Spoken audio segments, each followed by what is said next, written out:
नमस्कार मित्रों, इल्विन क्लासेस के YouTube प्लेटफॉर्म पे आपका बहुत बहुत स्वागत है। मेरा नाम विवेक है। ईडी इस समय बहुत चर्चा में है, चाहे सोरेन का मामला हो, चाहे दिल्ली के मुख्यमंत्री अरविंद केजरीवाल का मामला हो, चाहे सिसोदिया का मामला हो, चाहे संजय सिंह का मामला हो।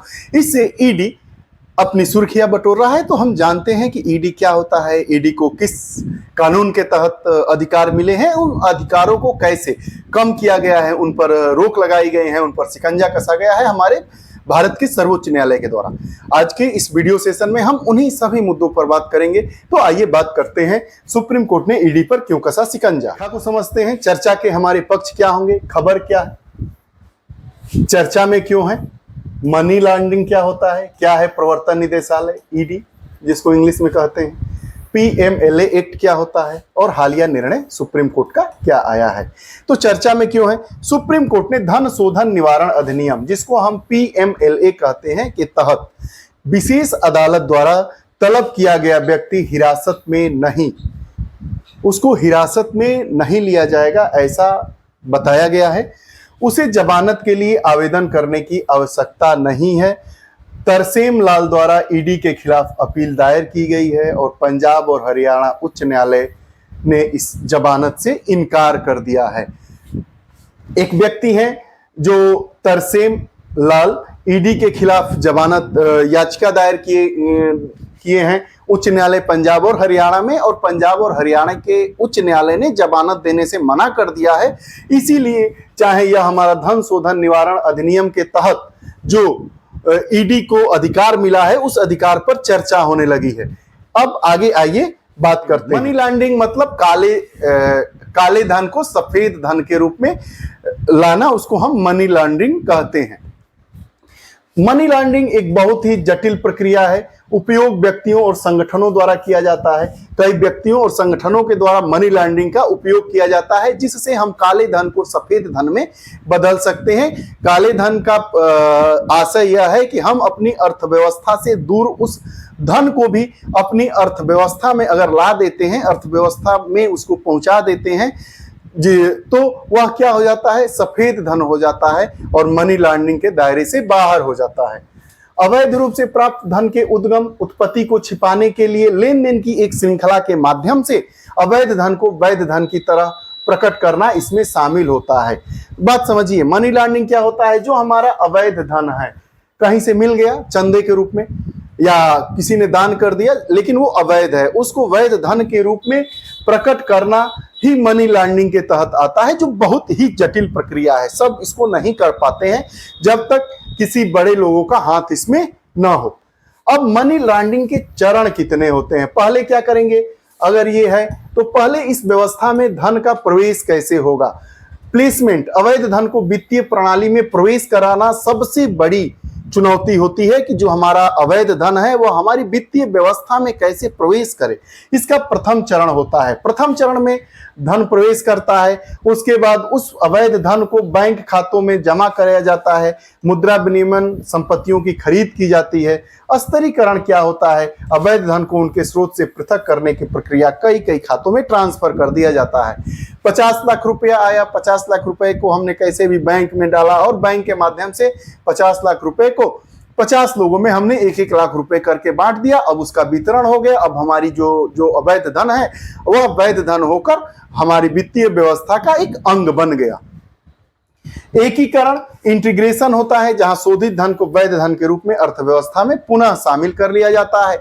और वो तो हमारा अवैध धन है, कैसे कैसे करके उसको चरणों में डिवाइड करके हमने लोगों तक पहुंचाया और वही लोग फिर उस पैसे को उस अपनी अर्थव्यवस्था में अपने काम काज के लिए कहीं प्रॉपर्टी खरीदेंगे, कहीं घर खरीदेंगे, कहीं हॉस्पिटल बनाएंगे, कहीं कुछ चैरिटी करेंगे, उसको करके हमारी अर्थव्यवस्था में उस अवैध धन को शामिल कर दिया जाता है। यही मनी लॉन्ड्रिंग के चरण होते हैं। इन्फोर्समेंट डायरेक्टरेट की, जिसको हम प्रवर्तन निदेशालय कहते हैं, अभी दिल्ली के मुख्यमंत्री अरविंद केजरीवाल से पूछताछ करके उनको जेल में बंद कर दिया गया। मनीष सिसोदिया वाला मामला देखे होंगे, हेमंत सोरेन का मामला देखे होंगे, संजय सिंह का मामला देखे होंगे। ऐसे ये तो चर्चित मामले हैं, इसके अलावा कई ऐसे मामले हैं। तो हमें जानना होगा कि ईडी क्या होता है, इसकी स्थापना कब हुई, इसकी संरचना क्या है, इसके अधिकार क्या है। तो आइए इस पर हम बात कर लेते हैं। ईडी एक बहु अनुसंधानात्मक संगठन है, वित्त मंत्रालय के राजस्व विभाग का एक अंग है। 1 मई 1956 को ईडी की स्थापना होती है। किसके नियंत्रण में कार्य करता है? तो आर्थिक कार्य विभाग के नियंत्रण में एक प्रवर्तन इकाई के रूप में प्रवर्तन निदेशालय काम करता है। 1957 में प्रवर्तन इकाई का नाम बदलकर प्रवर्तन निदेशालय कर दिया गया। प्रश्न पूछा जाएगा कि प्रवर्तन इकाई का नाम बदलकर प्रवर्तन निदेशालय कब किया गया? तो वर्ष 1957 में कर दिया गया।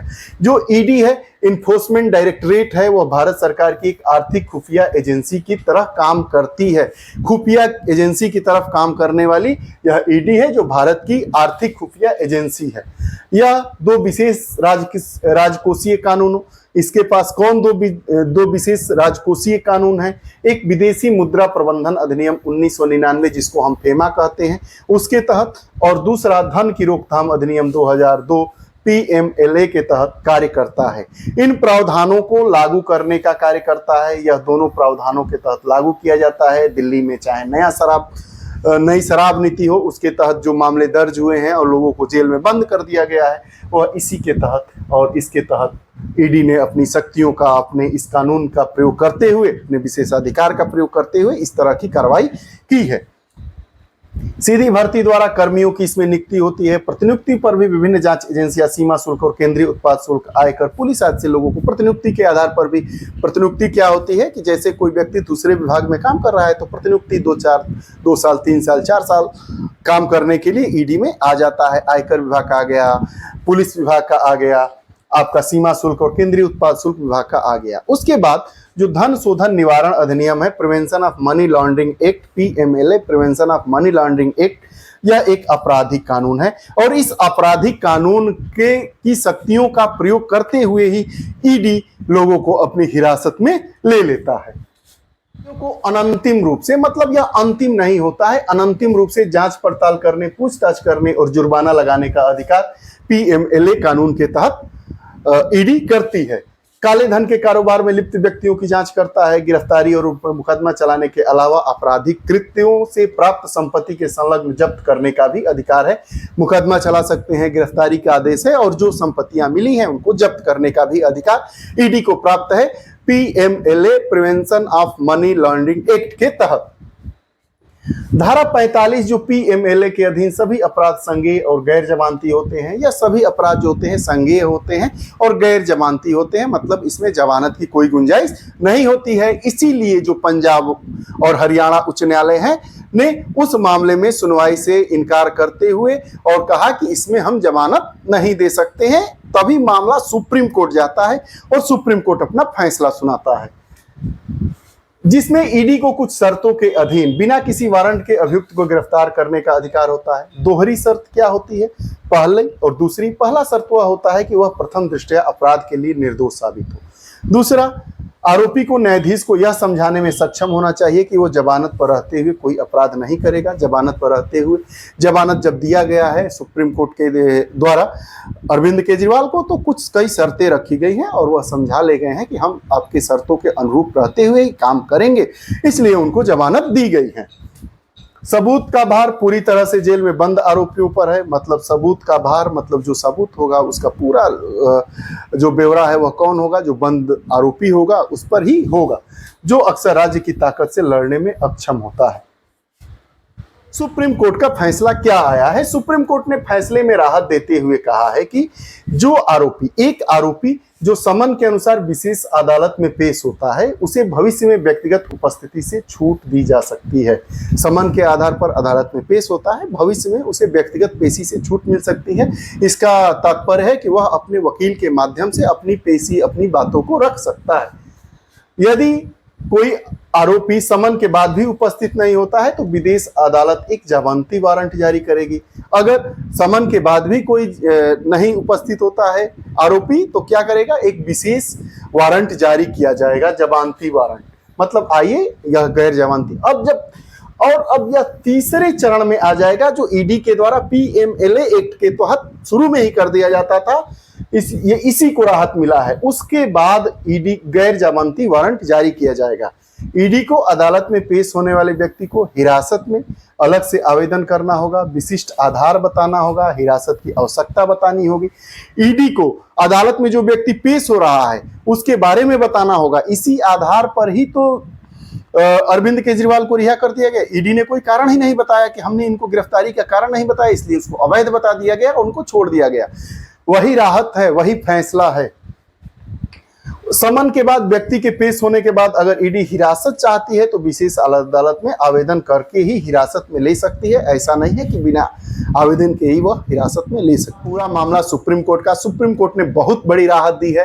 आप शुरू में ही गैर जमानती वारंट नहीं जारी कर सकते हैं। उनको जो आरोपी है उनको कई मौके दिए जाएंगे और तीसरे मौके के तहत उसके बाद भी ईडी को विशेष कारण बताना होगा और कई चरणों के बाद उनको आप आरोपी को गिरफ्तार कर सकते हैं। ये रहा सुप्रीम कोर्ट का मामला। ईडी पर सुप्रीम कोर्ट ने शिकंजा कसा है और पीएमएलए जो कानून एक दंडनीय अपराध की श्रेणी में आता है, इस कानून के तहत दंडनीय अपराध जो आरोप लगते हैं उसको दंडनीय अपराध ही माना जाता है। उस पर बहुत बड़ी राहत मिल गई है। ईडी पर शिकंजा कस गया है। आगे क्या होता है इस पर जब नया फैसला आएगा, कुछ नई चर्चाएं होंगी तो हमारी कक्षाएं आएंगी। आपको हमारी कक्षाएं कैसी लगती है कमेंट बॉक्स में अपने विचार जरूर दीजिएगा। पुनः नई कक्षा के साथ उपस्थित होंगे। तब तक के लिए बहुत बहुत धन्यवाद। नमस्कार।